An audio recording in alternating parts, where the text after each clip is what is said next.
Assalamualaikum warahmatullahi wabarakatuh. Yang saya hormati Bapak Ketua Dewan Koperasi Purnoharjo, yang saya hormati Bapak dari Dinas Koperasi, yang saya hormati Bapak Ibu para anggota Koperasi KPI Demak Tondang PT Semarang Purnoharjo. Alhamdulillah setelah kita isoma, kita melanjutkan acara rapat anggota tahunan kita pada hari ini.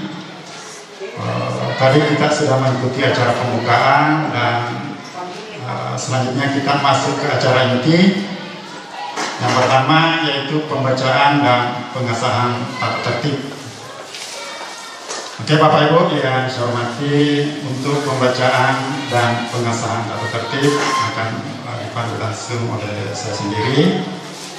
Kemudian untuk laporan pertanggungjawaban pengurus tahun buku 2024 itu nanti akan dipandu oleh Ibu Wakil Ketua. Nah, terkait dengan ini tata tertib kita, jadi ini tata tertib tidak ada perubahan dari tahun sebelumnya. Jadi saya minta tanggapan dari kita semua dulu, apakah tata tertib ini perlu saya bacakan satu-satu atau langsung saja kita sahkan ya, atau ada yang mau ditanggapi ya, mulai dari bab 1 sampai dengan bab 10 ya. Karena sebetulnya tata tertib ini tidak ada perubahan dari tahun sebelumnya. Tapi kalau ada yang kita mau tanggapi atau ada masukan-masukan mulai dari bab 1 sampai bab 10, saya silakan kepada Bapak. Ya, mudah-mudahan ini laporan pertanggungjawaban ini karena sudah dibagikan beberapa hari yang lalu dan sudah ada juga dikirim di info Semangat. Ya, mudah-mudahan sudah pernah dibaca. Ya. Oke Bapak Ibu, ada tanggapan mungkin terkait dengan tata tertib kita? Ya, masukannya dengan ucapan Alhamdulillahirrahmanirrahim, tata tertib kita RAT untuk tahun buku 2024 dinyatakan atau disahkan. Bismillahirrahmanirrahim. Terima kasih atas kesempatannya. Jadi saya kira sama saja. Artinya dari tahun ke tahun kita selalu memaparkan perolehan keuntungan dari koperasi kita. Itu tercermin pada laporan yang pertama adalah laporan laba rugi. Jadi dalam pengelolaan suatu usaha, tujuan utama kita itu adalah yang pertama melihat apakah usaha yang kita lakukan itu ada keuntungan atau tidak. Kemudian keuntungan yang didapatkan itu dialokasikan kemana saja. Nah, gitu. Jadi di sini jasa pinjaman jadi bisa dilihat di halaman 12. Di situ tergambar jelas bahwa pendapatan yang kita peroleh itu dari jasa pinjaman dengan denda. Ada di sini yang saya paparkan denda. Kemudian jasa pinjamannya sebesar Rp341.319.000 ditambah dengan denda sehingga mendapatkan Rp345.143.148. Nah, itu adalah penghasilan kotor yang kita dapatkan selama 1 tahun. Kemudian diuraikan di situ pengalokasian biaya-biaya. Saya kira jelas di situ, sehingga kita menyisakan sisa hasil usaha itu tinggal 37.484.742 rupiah. Di halaman 12. Nah, itu yang 337 juta itulah yang didistribusikan ke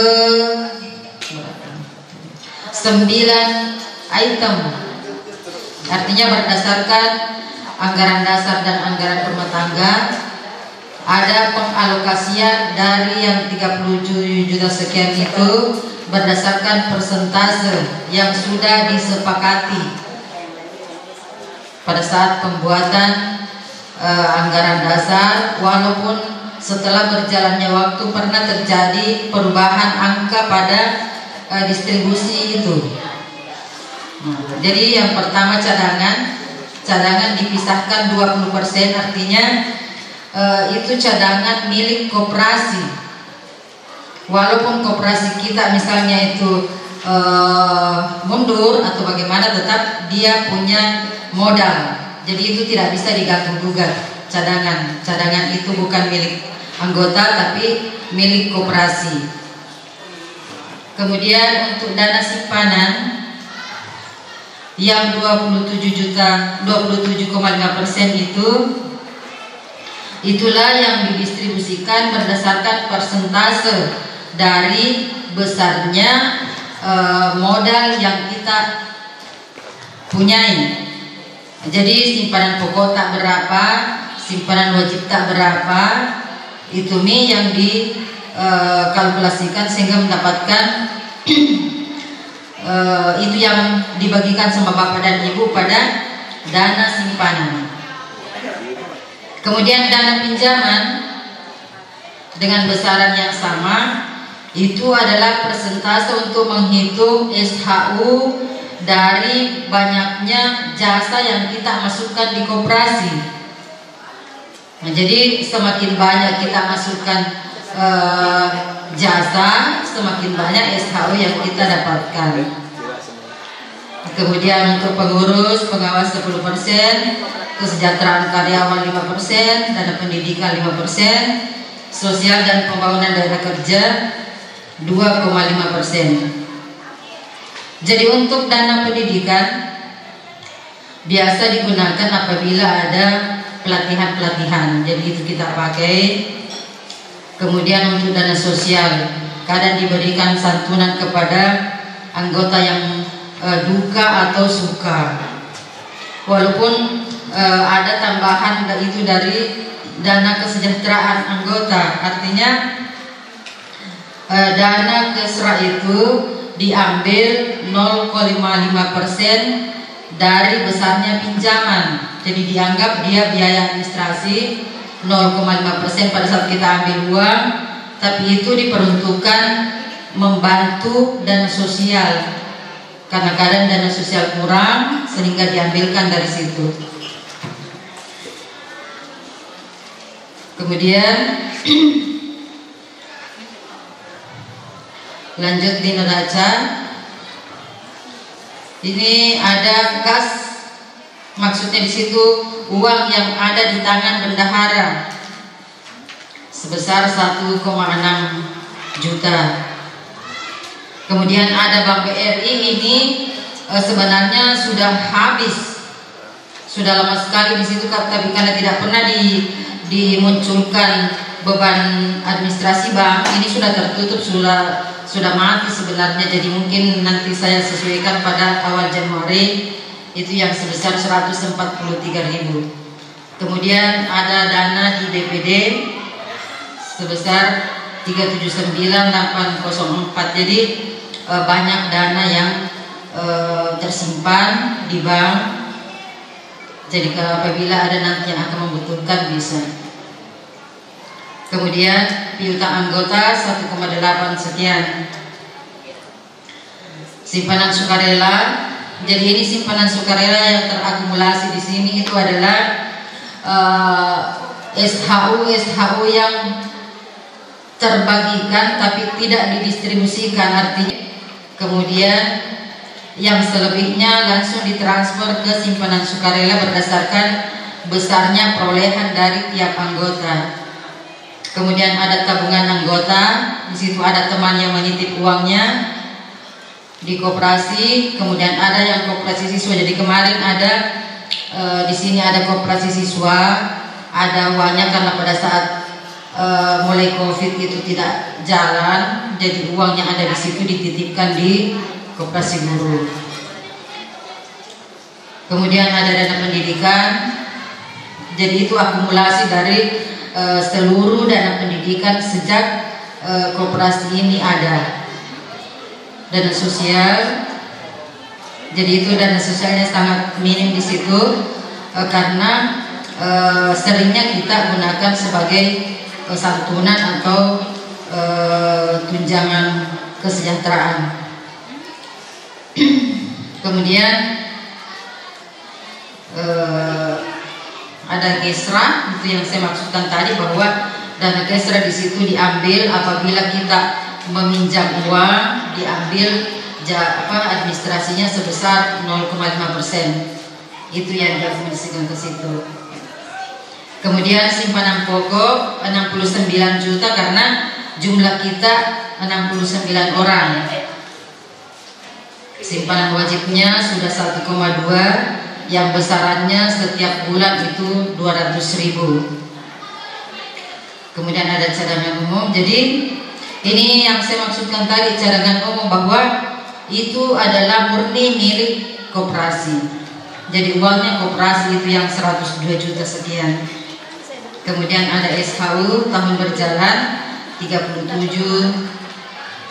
juta 484.742.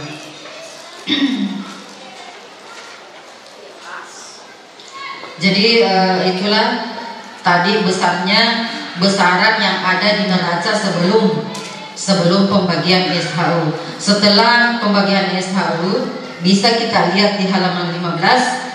Jadi SHU-nya sudah kosong, semua didistribusikan ke persen-persen yang 9 item tadi. Jadi ada semua tergambar di situ. Yang dari SHU tahun berjalan.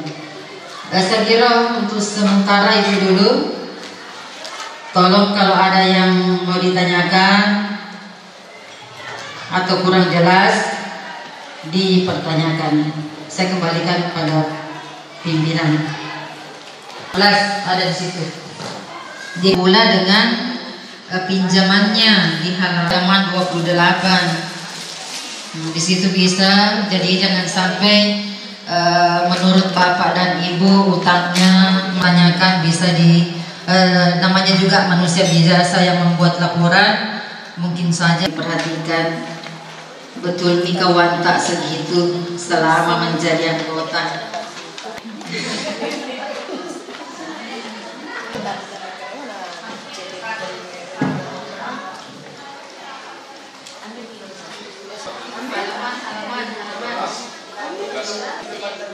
Oke, mana tadi awal selalu disampaikan bahwa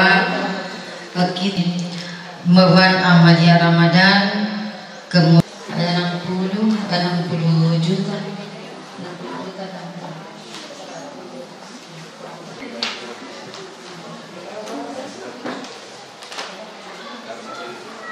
Ada 27,5% untuk jasa modal.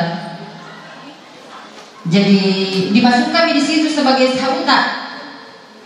Karena kapan tidak kumasukkan di situ SHU kita mungkin sampai 200 juta.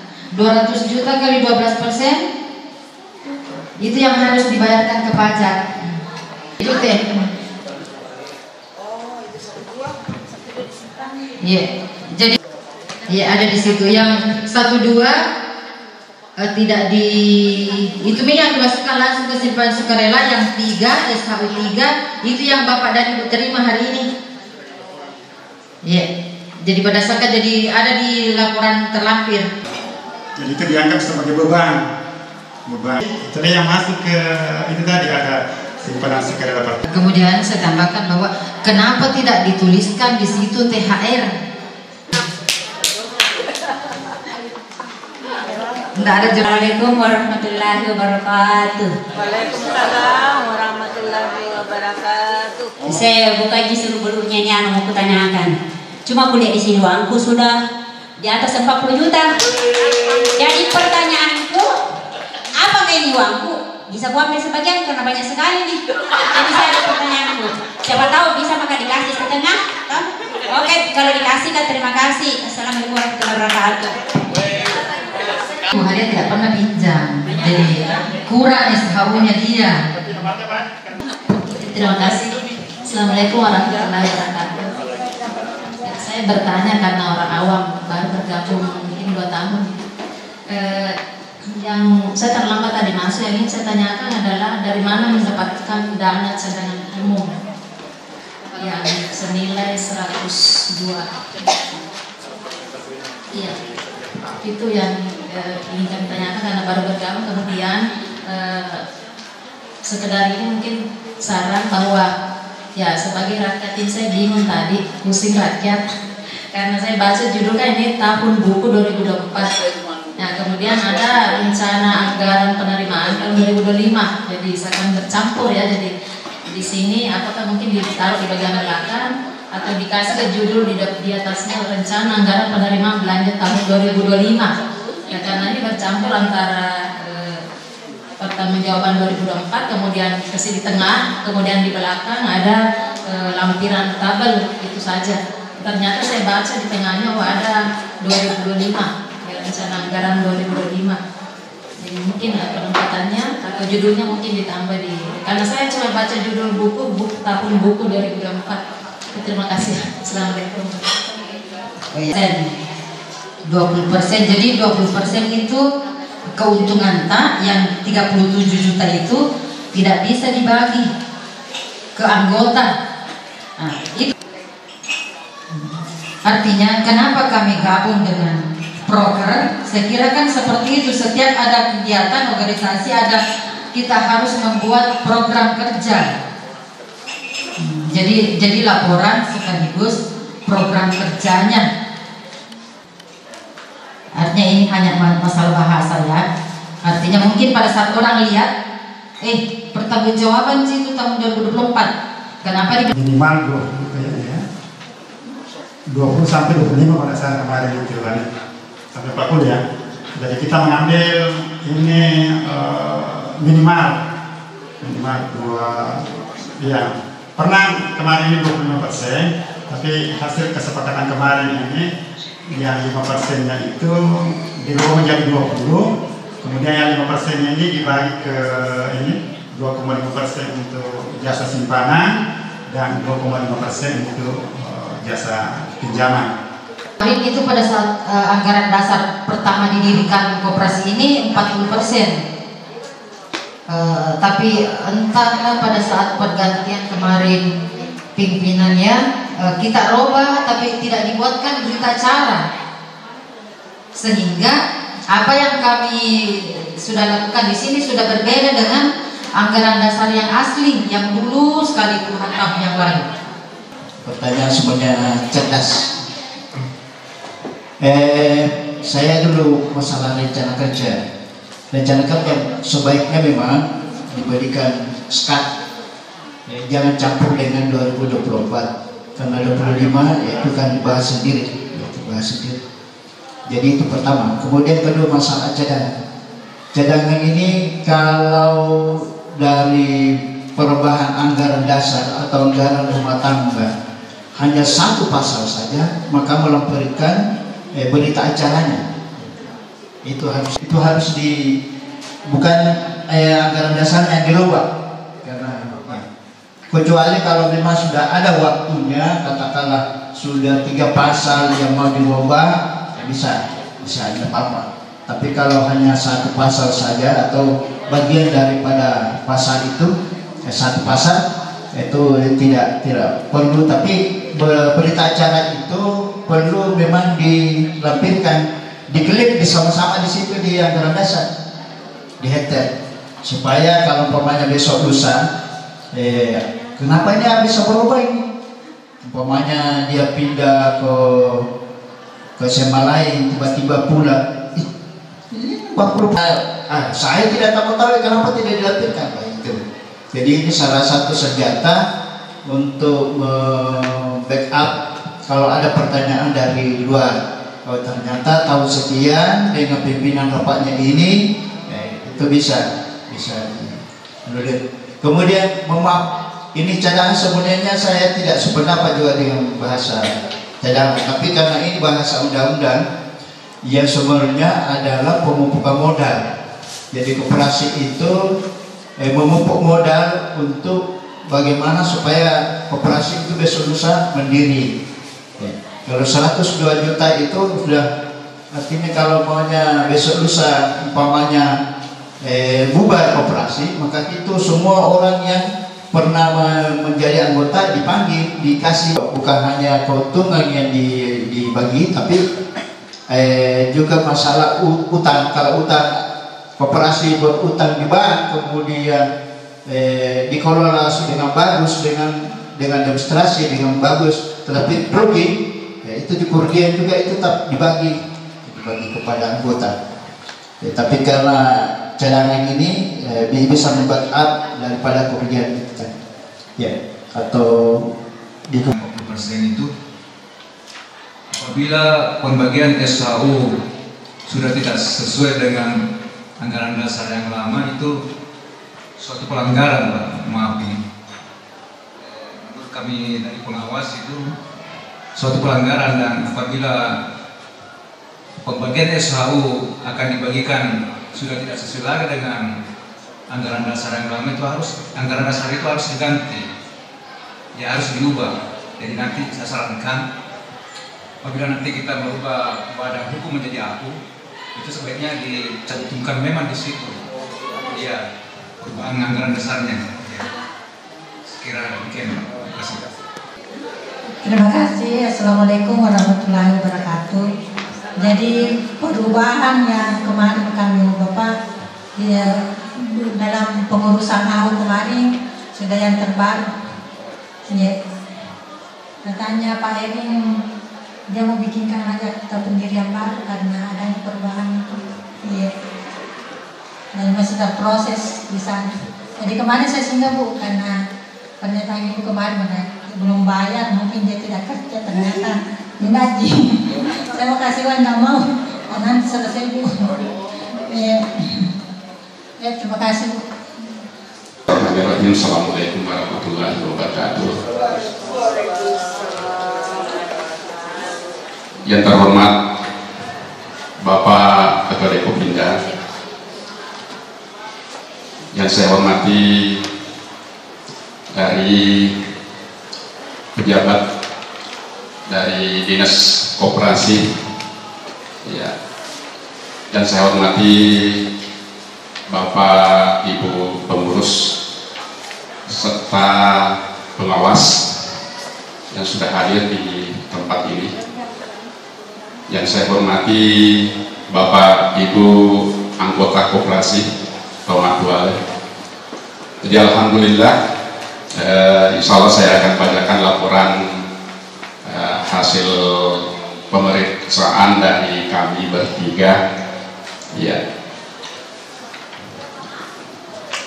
Jadi nama koperasi Pegawai Negeri Tomadual SMA 7 Wajo yang sudah berbadan hukum nomor 078 BH KDK 203/9/1999 tanggal 23 September 1999. Jadi kita sudah berbadan hukum sejak tahun 1999. Alamat Jalan Cendana. Dan alhamdulillah hari ini juga atau tahun kemarin kita sudah mendapatkan tadi gelar.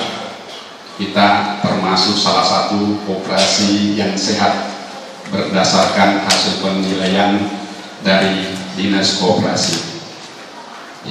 Jadi alhamdulillah. Itu artinya bahwa semua anggota koperasi di SMA 7 Wajo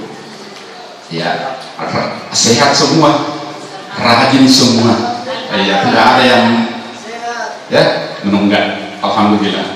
Karena kalau ada yang banyak yang menunggak pasti dinilai tidak sehat. Itu kesyukuran kita di Tomatua ini. Ya, tujuan umum pemeriksaan dilakukan ya anggota badan pemeriksa yang sebagai ketua Bapak Fahrudin Esos, kemudian Dr. Andes Amri MM, dan saya sendiri Pak Harudin. Ya, jadi mungkin saya tidak baca semua ini, intinya yang saya baca. Iya, saya langsung saja ke hasil pemeriksaan. Ya, dari hasil pemeriksaan kami, keanggotaan anggota penuh awal tahun 2024 itu ada 66 orang, anggota baru itu ada 7 orang yang masuk di tahun 2024 ini. Anggota yang dilayani ya itu sebanyak 69 orang, kemudian ada juga anggota yang keluar di tahun 2024 ini ada 4 orang yang sudah keluar. Ya, nanti Ibu Hadiah, nanti kalau kita mau keluar nanti dikasih SHU tabungan tak semua, tapi nanti pensiun. Iya, jangan dulu keluar. Jadi yang dikasih itu yang keluar. Iya, yang keluar sebagai anggota dikasih semua tabungannya. Ya, mungkin pada saat pensiun, tapi boleh juga pensiun, tapi tetap jadi anggota, belum juga dikasih.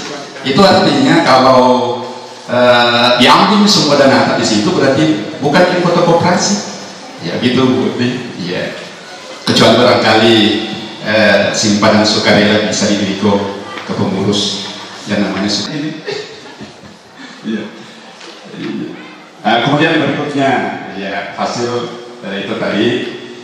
Terus yang kepengurusan yang terpilih kemarin ada susunan pengurus. Ketua itu Pak Andi Kadir SPD MPD, ya, ketua 2 atau wakil ketua Ibu Hardiani, sekretaris Andi Sumane, ya barangkali masih ada di luar Andi Sumane, kemudian sekretaris atau wakil sekretaris Ibu Sudarmi Nur SPD MSI, kemudian bendahara ya untuk tahun 2000 ya laporan keuangan permodalan itu 66 juta rupiah, kemudian simpanan wajib 1.171.287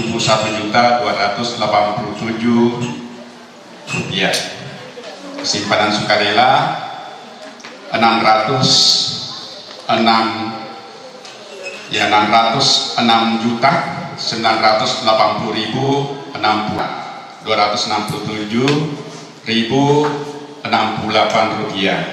Ya, kemudian yang kedua saldo akhir Desember di tahun 2024 ini simpanan pokok dari anggota 7 juta, simpanan wajib dari anggota 161.250.000 rupiah, simpanan 8.339. Kemudian SHU tahun 2024 ini itu 37.484.742.000. Ya, jumlah 524.497 rupiah. Kemudian yang ketiga, pengembalian simpanan anggota tahun 2024. Jadi ada yang dikembalikan. Ya. Yang simpanan pokok itu 4 juta, kemudian simpanan wajib yang dikembalikan 53.113.000 rupiah, yang simpanan sukarela dari anggota 117.635.000. Simpanan per 31 Desember tahun 2024 itu 2.146.043.295 rupiah. Iya. Kemudian selanjutnya unit usaha simpan pinjam dari modal intern, sisa pinjaman awal tahun 2024 1.877.726.000 rupiah. Pemberian pinjaman 2.060.750.000. Angsuran pinjam 131.11.000 rupiah. Kemudian angsuran bunga 341.316.000 rupiah. Desember 2024 1.807.465.000 rupiah. Ya, kemudian buku kasnya, saldo buku kas, ada saldo yang siap ditinjau ini. Nanti hubungi bendahara. Ya, siapa yang butuh, ini masih ada saldo di Bank BPD. Saldo Bank BRI 143.536 rupiah. Ini sedikit. Cuma dia itu untuk kapak banai. Dia tolong kita baik. Oh, capung di dina, mulai capung di kapan? Dilaporkan mobil. Iya, Mama 300 jumlahnya 386.616.098 rupiah. Ya.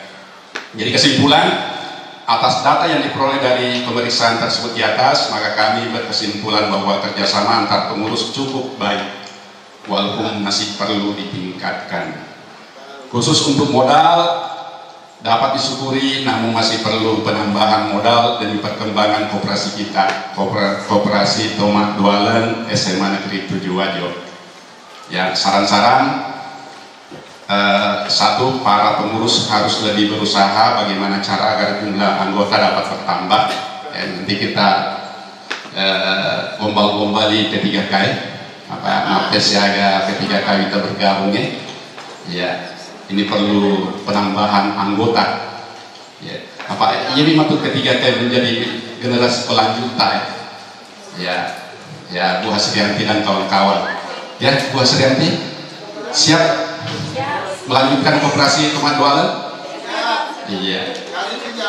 Ya, mengimbau kepada anggota agar memberikan saran-saran kepada pengurus mengenai hal-hal yang dapat meningkatkan usaha koperasi. 3, perlu diaktifkan pertemuan rutin para pengurus dan badan pemeriksa minimal 1 kali setiap berjalan kecuali emergensi. 4, kami selaku pemeriksa sangat mengharapkan kesadaran para anggota untuk membayar angsuran tepat waktu, ya, dan tepat jumlah.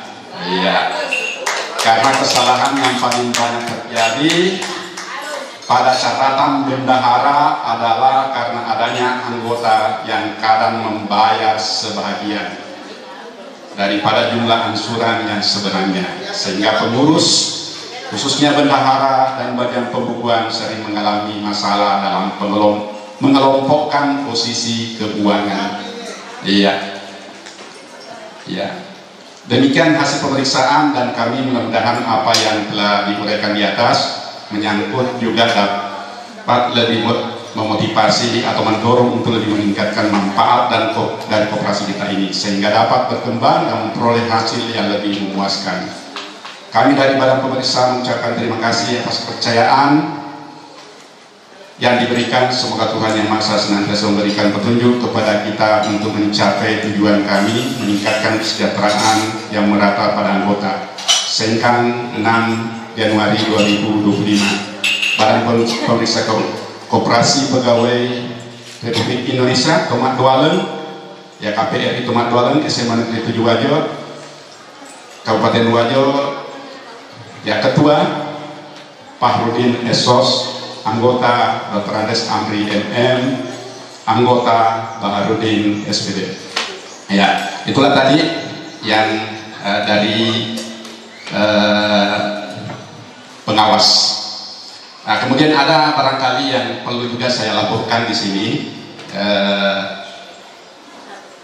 terkait dengan perkembangan koperasi kita. Jadi kemarin juga sebelumnya kami program juga untuk pembangunan kantor, itu sudah di ACC oleh komite, dan sebenarnya di bulan Desember itu sudah siap tukangnya. Ya, sudah siap tukangnya. Ya, malah kemarin saya terlibat dengan pembicaraan tukang dengan ketua komite. Ya, jadi awal-awalnya itu kita hanya mau dibangunkan pondasinya dulu.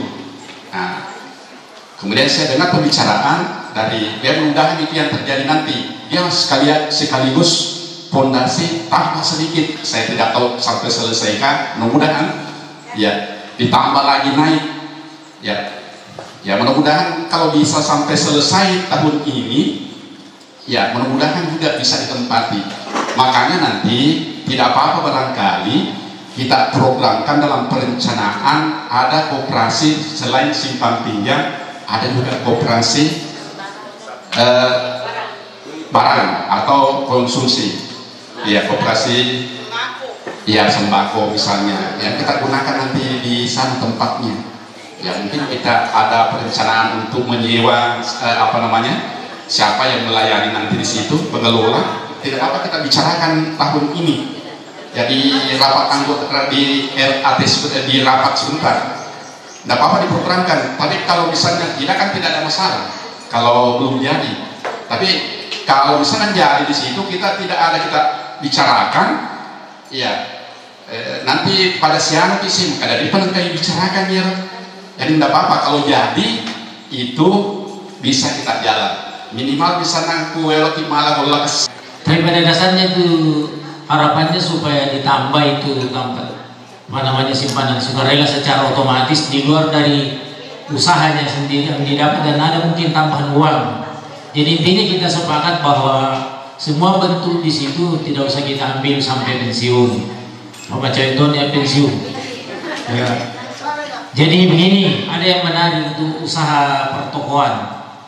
Barangkali kita yang belajar dulu, tidak usah dulu ketika kita belajar di dalam sini dulu, nanti ada beberapa rekanan kita bisa panggil, tapi tetap atas nama kita di sini yang nanti kalau diprogram. Tapi memang bagusnya kalau sudah diprogramkan sekarang itu, nanti kita minta bantuan dari luar, tapi tetap dengan teman-teman yang ada di sini untuk memaksimalkan upayanya. Mungkin itu. Terima kasih. Assalamualaikum warahmatullahi wabarakatuh. Ya, untuk membahas bagaimana pengelolaannya 2025 untuk itu. Jadi insya Allah kalau jadi nanti tentunya nanti mekanisme pengelolaannya. Bagaimana Bapak Ibu? Dari pengurus sudah bisa Bapak Ibu. Ya, kalau dari pengawas aman sudah menerima laporan pertanggungjawaban dari pertanggungjawaban pengurus tahun buku ya tahun buku 2024 dinyatakan diterima dengan membaca hamdalah. Alhamdulillahirobbilalamin. Laporan pengawas juga diterima oleh anggota. Ya, terima kasih. Lanjutkan. Oke Bapak Ibu. Jadi saya rasa bagus ini kalau kita tidak bisa belum selesai pembangunan, kan tidak ada juga pertokoan. Karena tidak ada. Silakan. Buang ya. Unit pertokoan. Ini dalam hal rencana kerja untuk bidang usaha. Barangkali perlu juga ditambahkan di sini mengenai pembatasan untuk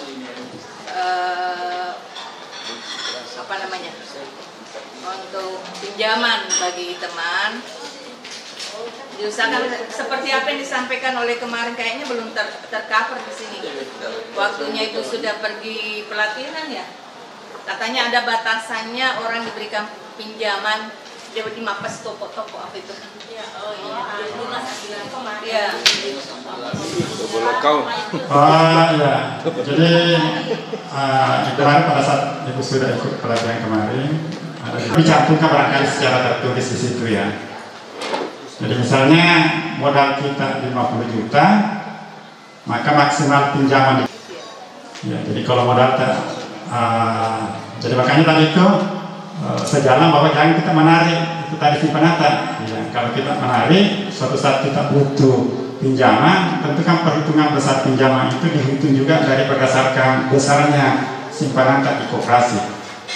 Jadi kalau hanya 15 juta, berarti maksimal bisa dipinjam 60 juta. Ya, kemudian dicantumkan pada di situ batas maksimal angsuran sampai berapa tadi itu juga tidak dicantumkan di bidang. Ada juga Pak, mohon maaf ini kalau saya usulkan, jangan sampai ada yang kesel ya. Mengenai bidang usaha memberikan pinjaman kepada anggota dengan pengenaan jasa sen per bulan, bukan 1% tapi 0,8. Kita kalau itu yang kita ini, dan juga kalau 0,8 biasa itu Mas Cipang biasa perhitungannya ya. Kalau di persen-persen itu biasa ya. Sebenarnya saya mau minta 0,5%. Adalah 1%. Iya, saya kira. Oleh karena itu kembali kepada kita sendiri ya. Jadi dengan adanya 1%, saya rasa pengurus juga ini membantu pengurus ini ya. Tergantung dari ya, jadi menurut Bapak tadi ya hanya sekitar 0,5% sebenarnya. Ya barangkali begitu, dikurasinya 0,8. Ya nanti jadi aman kagak dipakai untuk membiayai, jadi aman kagak misalnya sedikit barangkali yang bisa terbagi-bagi. Ya. Di bulan-bulan awal itu lebih banyak.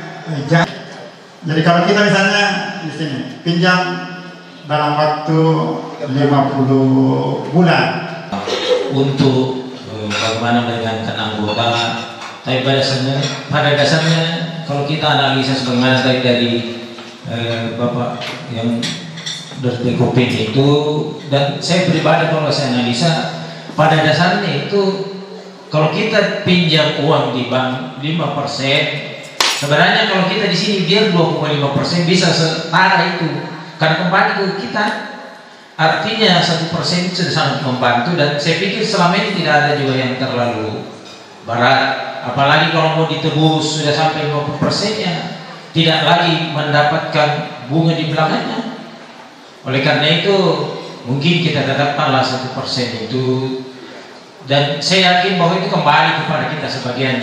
Kalau analisanya tadi dari bahasan itu kembali sebenarnya 50% ke kita sendiri.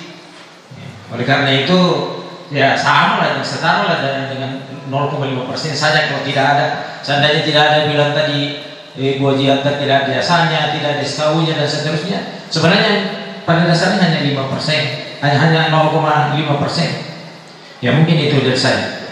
Terima kasih. Ditambah pengenaan jasa simpanan sukarela itu yang 6% per tahun, itu kan sama 0,5% per bulan. Berarti sudah 60% nih kita dapat. Bingkisan lebaran 700.000. Itu walaupun pengenaannya rata. Nah, itu. Jadi kalau mau dihitung-hitung sebenarnya begitu mungkin hanya berapa sih ya? Boleh hanya 40% saja, 0,4 saja itu kita bayar. Tambah lagi dengan bonus THR-nya yang 700.000. Insya Allah. Oke, terima kasih. Nah, Pak Cingki menghitung 1% ya, kita lanjut ya. Pak Ketua Komite. Ada apa lagi kalian ketibasi dengan pada saya membaca tanda. Oke Bapak Ibu, saya kira demikian rangkaian semua kegiatan kita pada hari ini terkait dengan Ibu Andi Budiman, Amiluddin,